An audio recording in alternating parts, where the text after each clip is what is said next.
अब का है ना हमन गरीब आदमी हमन कोनो पद में नहीं है कोनो नौकरी वाले रहन जिन तोर बर सोच के नथनी ले सकन। अरे हम तो गरीब आदमी हैं और गरीब आदमी काले से जानता अत्ता खूबसूरती रंग रूप में एक ही चीज ले सकन। का बताओ नहीं नहीं तोर बेइज्जती मैं का करूं कहां इज्जत कहां जिन बेइज्जती होती तो लिए मैं काले से बताऊं। हाँ 9वां नंबर पे काली मत पकड़ आराम से बताओ काले से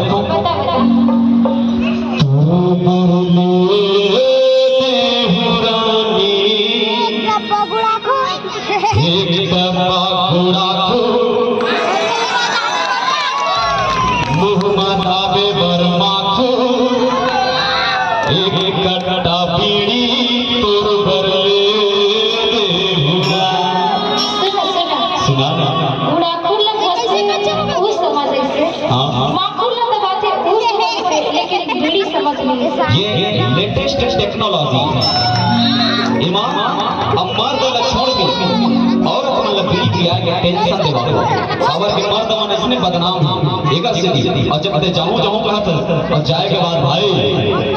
तोरो रंग रूप ला देख के ऐसा घोषणा ला देख के यहाँ के हमर बाबा मन रो रो के एक बात कही का जानत है